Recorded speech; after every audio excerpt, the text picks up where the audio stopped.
Hey guys, you're listening to the Your Party People podcast. This is Lexi Tran, owner of Ivory and Fern, a Midwest space photographer. And this is Katie Murphy, owner of Jane Ray Events, your Midwest wedding planner. We're here to give you couples a guide on how to maneuver one of the best days of their lives and how to keep it from being one of the worst. Welcome to the party. Woo woo! Hi guys, it is episode 15, and today we are super excited. We have a guest speaker today, Lavin, with the owner of Bakeology. Yeah. So excited to jump in the interview and get to know you and your business a little bit more. Before we do that, it is National Double Cheeseburger Day. So if you like your cheeseburgers, go out and get one. Today's your day. Yes, my favorite burger is jail beers, I would have to say. Yeah. How about your guys's? What would you say yours? Like unpopular opinion, but I like Culver's a lot. Like Butterburger. Yes, like a deluxe Butterburger hits the spot. Like in the Delish. last couple of months, I've eaten a few too many. Yeah, that's fair. I mean, I'm going to have a hate fan club after this, but I do just enjoy a nice run through McDonald's. I'm not even going to lie. They have good Yeah, ones. I'm not even going to lie. If you're looking for some cheap, Right, and McDonald's fast. is all right. Yeah. It's all right. Yeah. Okay, so first question, Lauren. Tell us when and why you started Bakeology. Yeah, so I guess I started Bakeology, honestly, probably when I was in middle school. I just started baking from a class I took at Hobby Lobby. They used to offer classes in this back classroom. Really? Super sketchy. The lighting was terrible. And there was maybe 4 of us, and I was 13, and everyone else was over 60. And oh gosh, I'm just thinking back. I made this cake that was Disney themed. It had Minnie Mouse on the top, but you just piped the little stars. You've seen it. You probably had a birthday cake like it when you were little, because that's what they taught, right? Yeah. Anyways, that's what I started, and I started baking just for fun. And then people started saying hey, would you make my birthday cake? And I was like, well, sure. And then all of a sudden, I started making them for other people, and there we were. Then I decided to go to college. And it kind of slowed down just because what college kid wants to come home every weekend? Yeah, right. And then COVID happened, and I decided I was going to graduate a year early. And I came home, and then it just kind of blew up. I started posting on Instagram a lot more, and you know how marketing works. You post something, and then the people come. And that's kind of where I'm at now. Wow. So when did you officially Have a name? Bakeology I and was everything? 15. Oh my Yeah. gosh. Holy So that's when I came up cow. with the name. I really love anthropology. That's how this came Oh, about. yeah, I like it. And yeah, that's when I started actually Bakeology. I added by Lavin just last year, but yeah. Wow. So it's love been that. a long time coming. That's 6 years ago. Yeah. Yeah. Yeah. Yeah. I love it. Wow. I love it. So what is your favorite dessert to make, would you say? So my favorite dessert right now is either cinnamon rolls or cookies. That's my 2 favorite things. I love cakes, and that's what people know me for. Don't get me wrong. But if I was really to pick a dessert that I want to sit down with, it is a warm cookie, 110%.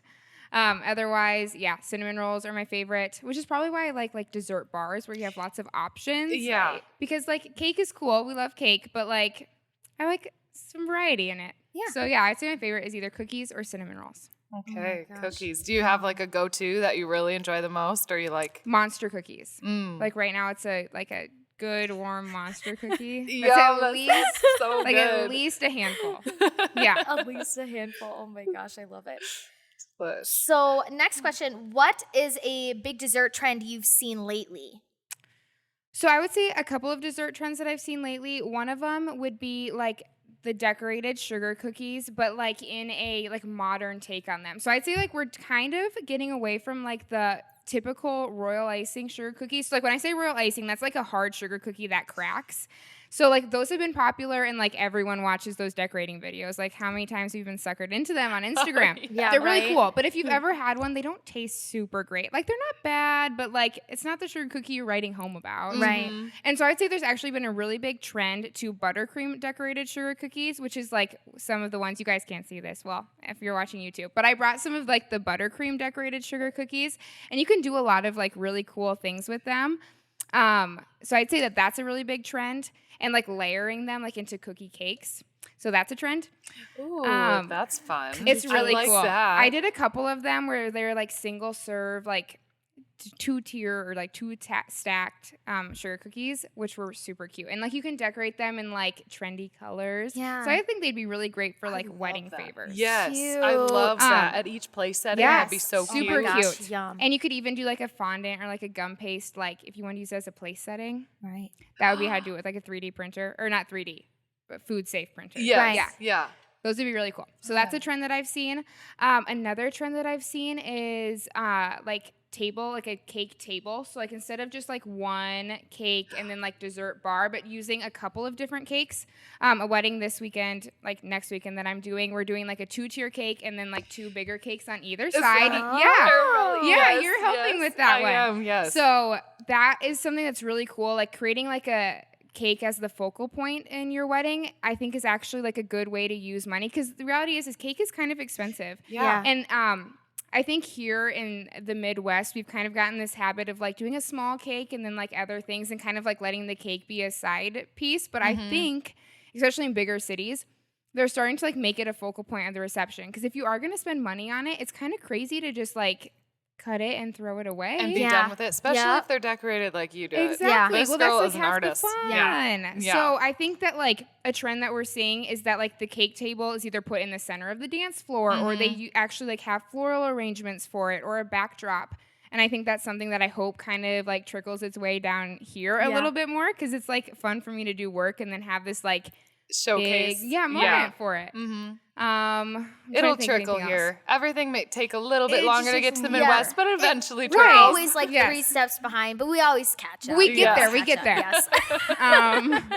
Okay, I feel like that covers a few trends. Yeah, those definitely. are good ones. Yeah. Okay. So talking about cake then, what would you say the average, if somebody came to you for their wedding cake, what's the average cost? I would say that you can expect to spend between $200 and $300 for a 2 to 3 tier cake, which is typically what people do. If you were looking at a per serving cost, which is typically how I quote them, you're looking between like $4 and $6 a serving, which is pretty reasonably priced compared to maybe if you were having like your wedding out on the coast. Like they could be $10 to $12 a serving, which is crazy. But like that could add up really quick. Right, it could. Yeah. For real. So like I went to this wedding cake workshop in Detroit, and her average wedding cake that she sold is $1,300. Isn't that crazy? That is insane. Can you imagine that? And like no one bats an eyelash. I mean, her work is amazing, absolutely incredible. But like $1,300 for your wedding cake. Are they like 3-tier? Or are they bigger no, than like that? those would be bigger. Okay. Like maybe 4 or 5. Yeah. And like she requires that like the cake feed everyone at your wedding. Right.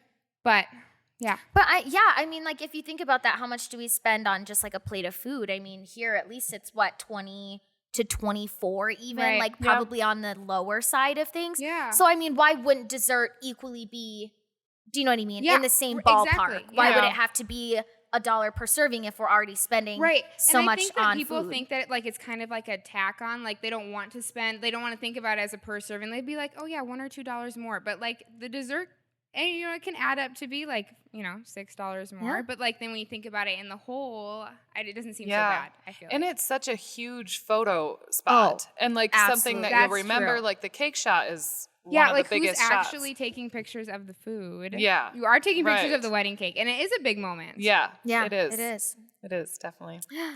Okay, we're going to take a little break and listen to our girl Ashley with This or That, and we will be right back with Lauren. Hey, it's Ashley with This or That, and today we're talking about either doing a first look or waiting to see your partner on your wedding day. This can be a super fun reveal moment, the waiting portion of it, but I will be honest, it messes with your timeline a little bit. So talk to your photographer about it. There are fun ways to do a first look and still have that special moment. I think the advantageousness of doing it ahead of time is that it's just the two of you in that moment. You get to share that, you get to hug one another, kiss one another. It's really special and exciting, and your photographer can capture those moments. I think the audience factor in the second option of the waiting can also be really special. Everybody sees you at once. The raw emotion on your spouse's face is going to be also captured by your photographer, but do think about the timeline issues with either doing a first look or waiting. All right, guys, we are back. Thank you, Ashley, for that great tip. And Lauren's here, and we're going to keep asking you some fun questions. Yay. Are you ready? Mm-hmm. The next one is, how many weddings events do you take on in one weekend? So for a wedding or like a big event, I usually do one per day. Right now, I work mostly on my own. My sweet boyfriend or my sister step in as needed, and they're both really good. But for the most part, it's me. And because it's like you have to have it fresh product, there's only like so much that I can take. So I usually take one per day for weddings and big events, just to make sure I can give it the most attention that I can. Yeah, that's great. Do you think you'll like eventually expand and get more people if you really yes. trust them and everything? Definitely. Yeah. I am looking to expand. I turn down a ridiculous amount of orders every week as it is, especially during wedding season, just because it does take up a huge amount of capacity for me. But yeah, expanding for sure. And then maybe I'd be able to take on more. But yes, got to trust them to do that. Yes, Trust and the it process. takes time to do that too. Uh-huh. Definitely. So what is some advice you would give to a couple when ordering desserts for their wedding? Like the type, how many, things like that. Yeah. So the first thing that I always tell people is think about what your guests want. Like the biggest thing that I hear is like, oh, we're not dessert people, but like maybe we should get this for people. Even if you're not a dessert person or you and like your family aren't, chances are that like a lot of people in the crowd are dessert people. Definitely. So like even if you aren't super interested in it, think about what your guest wants. And I know it's your big day, but they got to eat. And they'll like you a lot more if they have some sugar in their system. So I always say, think about what your guests want. The second thing would be is you have to kind of decide how much you want to order. And so are you going to have it be a large portion of like your meal? Or are you going to have it, like, do you want it to just kind of be the finisher on it? And that can kind of help you determine if you want, just how much you want to spend on it and how many servings you would want in it. Right. And then you can kind of decide what kind you want. Do you want to have just cake and be really traditional? Do you want to do cupcakes? Do you want to do a full dessert bar? That's something that you can kind of decide, and how much space you want it to take up at your reception. Because if you have a really small reception hall, you probably don't want something that needs to be displayed over a whole table. Yeah. And like with the whole COVID thing that happened, like, do you want people touching everything, or do you want it plated and served? So there's like a lot of things to think about, but it kind of depends on what space you're using and like what role you want it to play in the actual reception. Yeah, right. And you don't have to list them all, but how many different types of desserts do you make? You talked about cookies and obviously cake. You talked about the cinnamon rolls. Yeah. What? So typically, like when someone inquires with me about a wedding, the packages that I talk about, so there's all cake. And then there would be all cupcakes with like a serving cake. And then there's a dessert bar. And those dessert bars have kind of infinite options. So I do cookies, cupcakes, mini cupcakes, bars. We do macaroons sometimes. Wow. Yeah, there's so many possibilities. Yeah. Yes, it's kind of endless. I mean, Yeah. there are so many options. Or there's even like table cakes. Like that's something that I've done quite a few of. I've seen that too. Where you put like a cake as the centerpiece of each table. Which is such a cool option. It's super cool. Yeah. And you can do lots of different flavors. And it's actually a really great way to get your guests to mingle between different tables. Or like I even had a bride and groom where they went and cut every cake. And it was a great way for them to go and visit every table. Like instead of a receiving line, exactly. like going through. That's cool. So that's I like a really that. cool idea if you're looking for like a little more interactive dessert. Yeah. Fun Love idea. that. Yeah. Very fun idea. Next up would be, what is some advice you would give to couples when they're trying to decide on the design of their cake? Yes. So this is one of my favorite ones because I feel like what everyone does is they go on Pinterest and they type in like their little keywords and they come up with the exact same picture that I've seen 18 times that was probably honestly pinned in 2014 and just keeps getting circulated. I hear you. Probably get this all the time. So I really like it when brides or just couples come to me with ideas that aren't cake related. And like, let me kind of do my thing and come up with a cake design just for you. That's something that like I've really tried to lean into, is like send me pictures of like your invitations and your inspo for the whole entire wedding and pictures of your wedding dress. Because there's lots of like intricacies, especially when we're talking about like patterns and florals and all of that kind of stuff that I can pull from to create a cake that's no one else is seeing on Pinterest. And it's yours. Yeah, it's just yours. Especially if you are going to spend money on a cake, wouldn't you like it to be like not like everyone else's? Yeah. Right. Because I would. Right. I think it's too kind of like they don't know a lot of people don't know where to start, Right. which Yeah. is totally normal. Yeah. I mean, where do I even begin? So I love that you're like, let me see the pictures that you Yes. have saved, your invites, Yep. you know, some of those things, and you create it off of And that. a That's lot what of- I do too exactly. as designer. And a lot of time, like, you want to talk about your wedding, so, like, tell me all of the details about it. And then Yeah. from there, I can usually get a good sense of what they want. That being said, like, while I like creating those intricate cakes, there's something, like, so beautiful about a simple white cake with beautiful flowers. Yeah. Putting flowers on a cake is my favorite part. I don't know. Like, in another life, maybe I'd have, like, a floral shop somewhere. But, like, you know what I mean? Like, my grandpa actually owned a floral shop. So I kind of, like, grew up doing that, like, in that sort of thing. And so I say that's, like, kind of in my blood. Anyways, so I love arranging the florals on the cake. And I think that, like, a simple white cake with flowers is also a statement piece at Right. your wedding. But it definitely fits into like a theme. Right, exactly. Yeah, absolutely. So our next question would be, how far in advance should a couple reach out to you about designing their cake and desserts? Yeah. So pretty far in advance.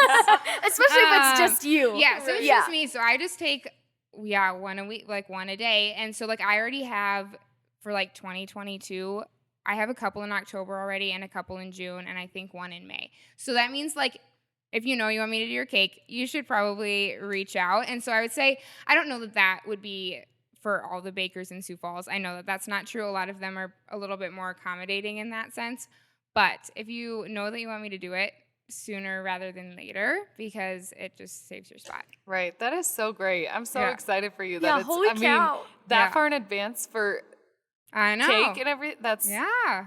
amazing. No one you. thinks about those, like, the cake and desserts always feels like a small part of the day, but it's a huge It's part not. of the day. It's a yes. So, like, you guys, if that's what you want and you know what you want and you know who you want, Yeah. do not hesitate on reaching out. Just pull the plug, Yeah. rip the and I Band-Aid think off. That's like with any food Yeah. place in Mhm. general. Definitely. Those ones go quick. Yeah, Yeah. absolutely. So before we end today, tell us a little bit like how somebody should reach out to you if they do want to book Yeah. and moving forward with that. So you can find me on Instagram at Lauren_Lavin, and there's kind of like my daily stuff. You can see all the cakes that I do. I have a wedding highlight. Keep up with me there. Otherwise, I have a website, and it's www.Bakeology, which is Bakeologie. Maybe you'll like link it. Do you have show notes? Yeah. Yeah, there you go. Yeah. You can link it there. Yeah. And there I have a wedding page that has all of my info. And then if you go to like the order form on that one, you can fill that out, and then I'll send you pricing guides. We have a questionnaire. We do wedding cake tastings. I just have them pick up and take them home, which I actually really like because there's nothing more awkward than like sitting there and looking at you And while you watching taste them my eat cake. and be like, did you like it? I mean, yeah, like my satisfaction rate's pretty high, but like on the off chance you don't like my cake, I don't really want to watch you not like it. And you don't really want me to watch you not like it either. So I do tasting boxes so you can come pick them up. You can meet me, but then you can take it home and share them with whoever. That's kind of the nice thing too, because you can have however many people you want try them. Right. And so yeah, that's part of the process. And then we do a questionnaire. I design a cake for you, and yeah. Love It's pretty it. painless. Great. I Awesome. also love watching your cookie videos Yes. on Yes. Instagram. Go All give day. her a follow. She brought some cookies here today did. too. They look amazing. We are going to eat them, not Yeah. on mic, but afterwards. I mean, behind the scenes, we'll do some ASMR for those who like that. Yeah, a good like cookie break across the microphone. I think that could be a thing. Maybe I should get into that. Untapped market. Yeah. Do you actually want to tell us, Lauren, what cookies did you bring today? Yes. So I brought sugar cookies with buttercream icing, which was something that I was talking about earlier. If you haven't tried them, you 100% should, because I swear they taste really good. Okay. And they're really pretty. And then I also brought, so I do what I call quarter pounder cookies, and I legitimately weigh them. So they're 1/4 of a pound, which is a hefty cookie. And I just made a new one this morning, like came up with a new recipe. It was kind of on the fly. Happy Sunday. And it's a cookies and cream cookie. Oh my gosh. Yeah, so it has Oreos inside, white chocolate chips, and then I made like a kind of like an Oreo cookie crumb. It's like the outside of an Oreo, It looks all amazing. like crumbed up. And then I brought monster cookies, which are, like I said earlier, my favorite. So I should break it like you do. Like this. Oh, Look at that. Seamless. Yum. That was beautiful. professional. Okay, we have to do another one of those for the gram later. Yes, we Yeah. do. Well, Lauren, thank you so much for coming in Yeah, today thank you and for chatting having with me. us. It was so great so great hearing about your business and just how much you're growing. We're very excited for you. Yeah. Find her, you guys. She's good. You need it. You need it in your life. Yes. Thanks for tuning in, guys, and we'll see you next time. Thanks for listening to the Your Party People podcast. If you already love us, make sure to come back to the party every other Wednesday. If you really love us, follow us on Instagram and Facebook at It's Your Party People Podcast. And make sure to let us know your thoughts on the show and if you have any topics you want us to cover in a future episode. DM us on Instagram or email us at yourpartypeoplepodcast@gmail.com and maybe we'll give you a shout out on the next episode. See you at the next party. Bye.